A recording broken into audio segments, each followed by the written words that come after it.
Now at 5, MoDOT crews reopen a damaged I-44 bridge to traffic as they begin repairing its underside. Plus, McDonald County leaders discuss plans and initiatives designed to grow the county.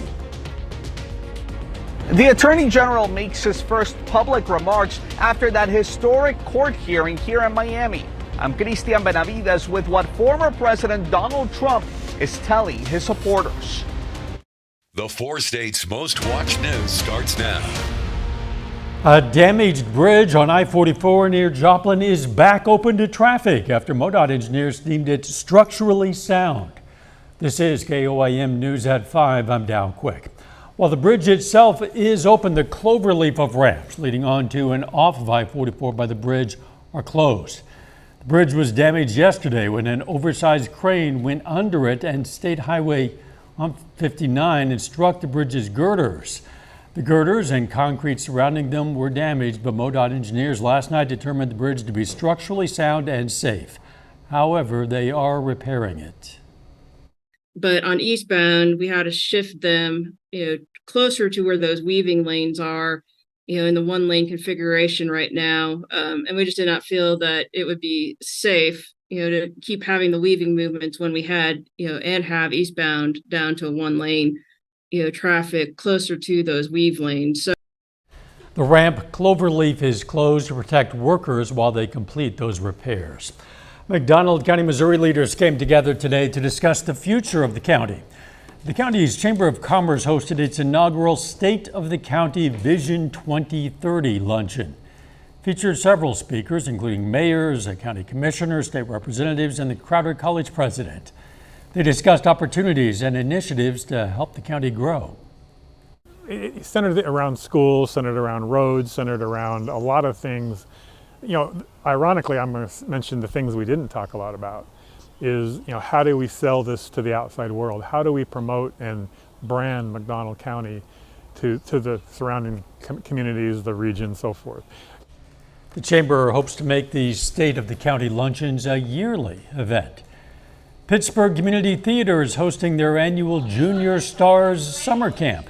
It's an intensive 2-week program that ends with the performance of that year's production. Kids ages 6 through 12 learn and enhance their acting, singing, dancing, and social skills throughout the camp. 2 weeks is not a long time to put on a show, as you can imagine, and doing it with 40 kids ages 6 through 12 is a whole different experience altogether. So luckily we managed to pull it off. I've got a really amazing staff, both here at Memorial and also the staff that we pull in through the community theater to help work and help me run this camp. The performances will be on June 16th at 6 p.m. and 8 p.m. Let's check in with Chief Meteorologist Doug Heddy for a first look at the weather. Well, of course, we had some scattered showers, a few little thunderstorms out there during the morning hours, and the clouds really kind of hung tight for us today. So that's why our temperature is a little bit cooler. And we still have a couple isolated little guys that have been trying to pop up over the past couple hours, one across Crawford County, Bourbon County, a couple up once you get into St. Clair County and Cedar County. These are going to be very isolated. Most of you will stay dry tonight. Most of the severe weather, big severe weather down across southern and southeastern parts of the U.S. Temperatures are sitting upper 70s to near 80 for us right now. Through the evening, sliding back through the 70s, 60s, and we start to heat up over the next couple days. Some thunderstorms tomorrow night, hot on Saturday, but a very increasing severe threat Saturday night. So we're going to be talking about all those details here in a bit. See you soon. Following his historic arraignment on federal charges related to his alleged mishandling of U.S. national security secrets, former President Donald Trump told a crowd of supporters that he had every right to have those documents. Christian Benavides reports from Miami. Attorney General Merrick Garland pushed back Wednesday on Republican criticism that the Justice Department case against former President Trump, led by Special Counsel Jack Smith, is politically motivated. He has assembled a group of experienced and talented prosecutors and agents who share his commitment to integrity and the rule of law. On Tuesday, Trump pleaded not guilty to 37 felony counts at a federal courthouse in Miami.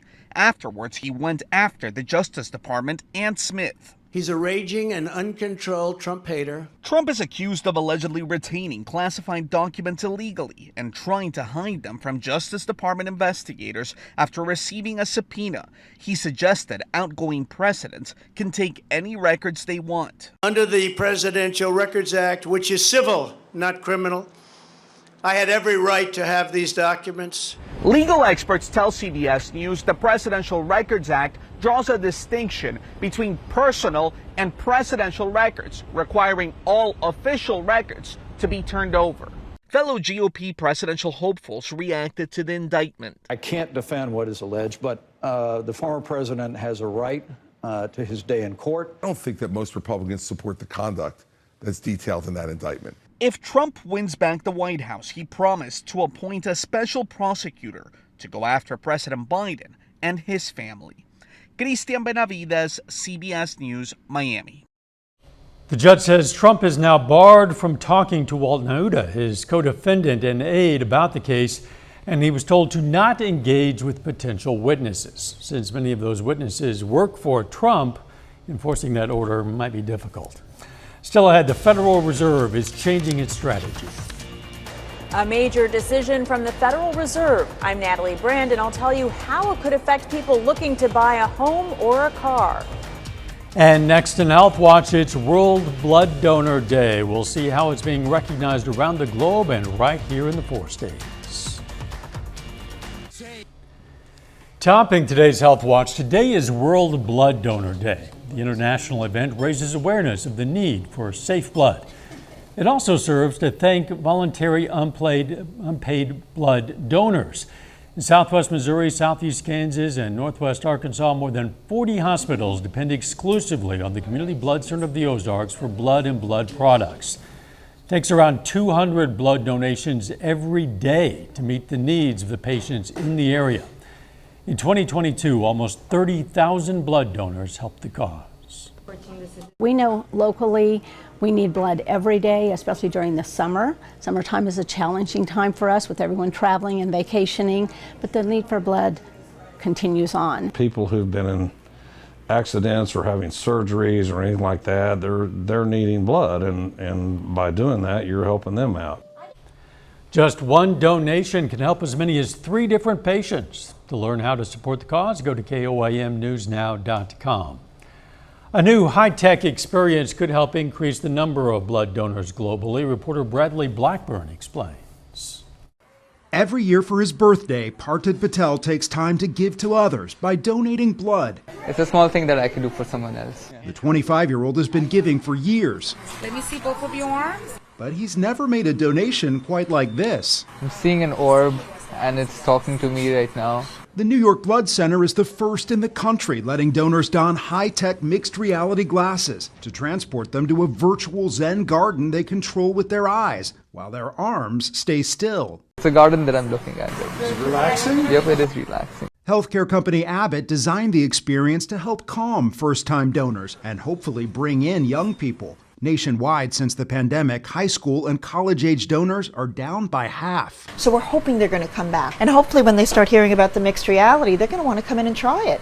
I tried it myself. So I can see through the goggles, but then I can see the video at the same time. One key feature, while you're exploring virtually, your eyes remain visible. Oh, there's one. That's vital so staff can monitor you during donations. And they're able to even just flip it up quickly if they need to connect with the donor at that moment. Patel says he'd use the mixed reality glasses again, but the best part of donation is still the snack and juice afterwards. This one's not virtual. And the knowledge his gift really will help save lives. Bradley Blackburn, CBS News, New York. Several blood banks have purchased these headsets and are rolling them out for donors this summer. Abbott says in addition to New York centers in Chicago, Houston, and Columbus, Ohio, will be among the first to use them. And that is a look at today's health news. A little bit later, our pet vet on call. Hi, I'm Dr. Eva Dudek from Parsons Pet Hospital. Coming up, we're going to talk about dyeing your pet's hair. Plus, temperatures heating up the next few days, but also rain chances. We're going to look at that coming up.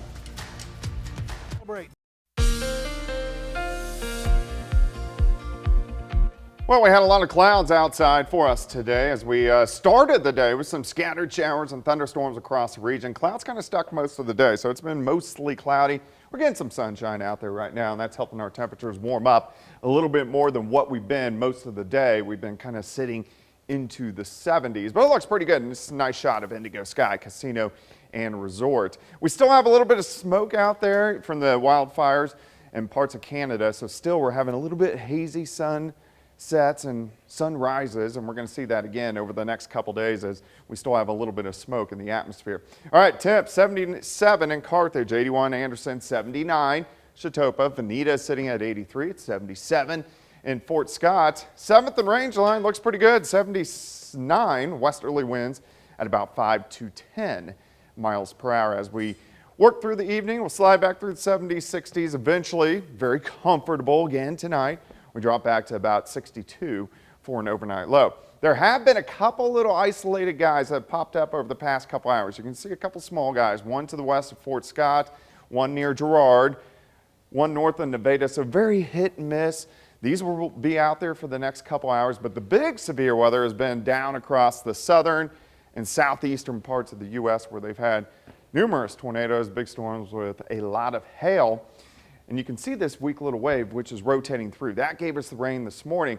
Here's our next wave, next two waves actually, that are going to give us chances for thunderstorms tomorrow night and then again by the time we head into Saturday night. All right, let's step through time. Looks pretty good tonight. Lower 60s, pretty much clear skies. As we go through the morning hours, we'll stop at the noon hour. Most of us 82, 83. A warmer day for us tomorrow as we shoot up near 90 during the afternoon. Tomorrow night, thunderstorms build to the west. Most of these are going to stay south, but they should skirt our southern counties late tomorrow night. So we're looking at 2 a.m. Friday morning, and then some hit and miss scattered storms to start the day on Friday, but I really think most of Friday looks dry as we warm into the mid to upper 80s during the afternoon. Friday night into Saturday morning also is shaping up pretty good. Here's your day planner for you Thursday, 63 in the morning, 86 by 4. High temp, right around 89 degrees. Of course, this weekend is Father's Day weekend. So if we start the weekend, I think Saturday looks pretty good. Look at the temps into the lower 90s. Here's 5 p.m. Thunderstorms, they develop in central Kansas. They plow south and east. As of now, still of course 3 days away, these are going to start to get in at about 7, 8, 9 p.m. Most likely strong to severe. Pretty good threat as we get into Saturday evening, Saturday night. We'll have some leftover storms to start the day on Sunday. And then I think Father's Day in the afternoon is looking pretty good. All right, 89 tomorrow, 88 on Friday, morning storms. 92 Saturday. The day will be dry. Thunderstorms move in during the evening into Sunday morning. Father's Day a little bit cooler. High temp of 86, 87 on Monday. Then we really start heating up most of our days next week into the lower 90s. That'd be a little steamy. Yeah, a little bit. Thanks, Doug. Coming up, with inflation cooling down, the Federal Reserve is changing up its strategy regarding interest rates. We're going to tell you their latest decision. Topping today's Consumer Watch, interest rates have been on the rise over the past year, but that could be changing. Reporter Natalie Brand is in Washington to explain. With the price of consumer goods easing, Federal Reserve Chairman Jerome Powell says it's time to hit the pause button on interest rate hikes. Today, we decided to leave our policy interest rate unchanged. The Fed boosted a key rate 10 times over the past 15 months with the goal of slowing record-high inflation. A report on Tuesday showed a significant drop to just 4% in May, closer to the Fed's target of 2%. The Federal Reserve is pausing rates because it has seen great progress in inflation, and it doesn't want to keep raising rates, potentially tipping the economy into a slowdown that morphs into a recession. The decision is good news for Americans looking for a loan, as borrowing money has become more expensive. Credit card interest rates are at a record 20.4%. A used car loan is now at 11% compared to 8% a year ago. And mortgage rates are up significantly. Those high rates are not only deterring potential home buyers, but also keeping some home owners from selling. They're so comfortable with that 3% or even less interest rate that they're locked in at for 30 years. They're a bit nervous about bumping up into something higher and what that payment's going to look like. However, the Fed's pause might be short-lived. Powell is not ruling out a future hike. Nearly all committee participants view it as likely that some further rate increases will be appropriate this year to bring inflation down to 2% over time. The Fed will make its next decision on rates in July. Natalie Brandt, CBS News, Washington. Many Fed policymakers project that more interest rate hikes will be needed this year, but the rates could start coming back down next year. Some changes are coming to American Airlines. According to USA Today, the company is getting rid of free checked baggage on all basic economy tickets. That means there'll now be a $75 fee for the first checked bag on transoceanic flights. American says this simplifies its offerings by having the same features for basic economy on both domestic and international flights. New airlines soon are going to have a second barrier to protect pilots besides the cockpit door. The Federal Aviation Administration says it'll begin requiring manufacturers to include them in the summer of 2025. The barriers are like gates between the cockpit and passenger cabin. Crews can lock them whenever a pilot steps out during the flight, for instance, to use the restroom. Right now, airlines use methods like blocking the walkway with a beverage cart. Our pet vet on call next.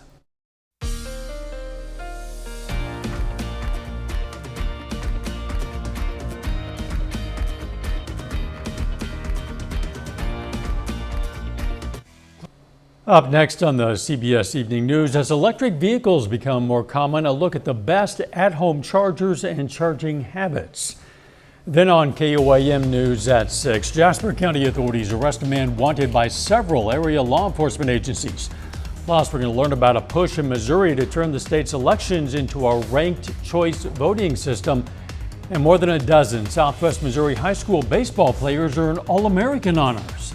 Stay with us for the CBS Evening News and then KOAM News at 6. Some dogs are colors that aren't quite natural. Today's question for our pet vet on call. I've seen poodles that have been dyed for fun. Is that safe?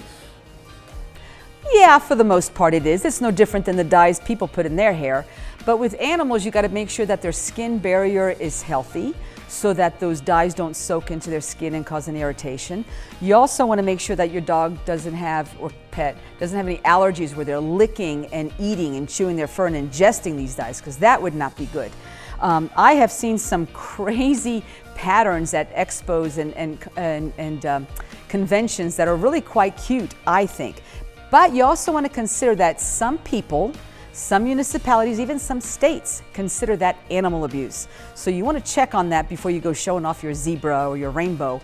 I think in our area, though, I think we're okay.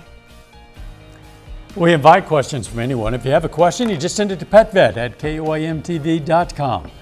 Dr. Eva Dudek from the Parsons Pet Hospital answers a different question or brings us a fun fact every Wednesday right here on KOAM News at 5. You can also find answers to previous questions on our website. All right, let's check out our picks of the litter for the week. From the Joplin Humane Society, we have this male collie puppy. His name is Smokey. And from the Southeast Kansas Humane Society, we have Miss Hen, aka Blair. The shelter says she's a 2-year-old pit bull terrier mix and is an expert treat and water catcher. If you're looking for a pet, why not check out your local Humane Society? Ms. Hen or Blair. She has 2 names. Or whatever name you want to name it. That's true. That's true. Yeah. And they frequently get renamed when they go Yes, home. that is very true. The weather. Actually, it looks pretty good as we go through the night. We drop back to about 62. Heating up tomorrow near 90. Scattered thunderstorms mainly in our southern counties tomorrow night. And then more storms and a severe threat moving Saturday evening and night into Sunday morning. Thanks for joining us. The CBS Evening News is next. And of course, we're going to be right back here for KOAM News at 6. We'll see you then. Let's make it a great evening.